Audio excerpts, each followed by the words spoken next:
ఆస్తులు సృష్టించడం అంటారు. ఏం సృష్టించారు అధ్యక్ష ఒక్కటి చెప్పు. కాళేశ్వరం. మా వెంకటరెడ్డి గారు చెప్పారు అది కూలేశ్వరం అని. 3 ఏళ్లలో 1,02,000 కోట్లు కాంట్రాక్టర్లకు పే చేశారు.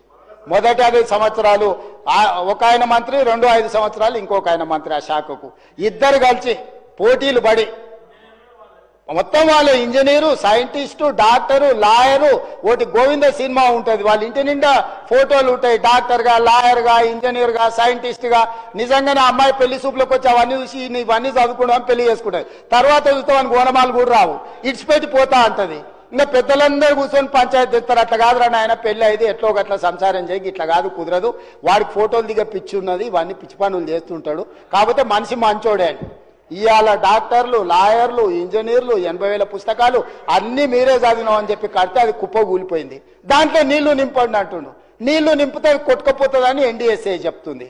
నీళ్లు నింపి కొట్టుకపోతే చూసినా కాంగ్రెస్ వాళ్ళు మేము కడితే కూలింది ఇప్పుడు వీళ్ళు కొట్టుకపోయేటట్టు చేసిరని మమ్మల్ని బద్నాం చేయాలని కంకణం కట్టుకొని తిరుగుతారు. 5 మంది రిటైర్డ్ చీఫ్ ఇంజనీర్లతో వాళ్ళే కమిటీ వేసారు కూలేశ్వరాన్ని ఎక్కడ కట్టాలని.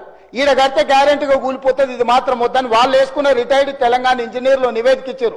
తుమ్మిడేటి దగ్గరనే కట్టండి, తర్వాత ప్రత్యామ్నాయాల కింద ఒకవేళ మీరు మేడిగడ్డ దగ్గర కట్టిరంటే ఇది కుప్ప కూలుతుందని వాళ్ళు తెలంగాణ వచ్చిన తర్వాత విఘ్నత కలిగిన తెలంగాణ రిటైర్డ్ చీఫ్ ఇంజనీర్లు 5 మందితో వాళ్ళు కమిటీ వేస్తే కమిటీ స్పష్టమైన నివేదిక ఇచ్చింది అధ్యక్ష అక్కడ కట్టొద్దని.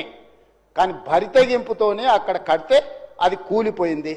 ప్రజలకు క్షమాపణ చెప్పి తప్పు జరిగింది ఏం చేద్దామని అడగకుండా ఇంకా బుకాయించే పని.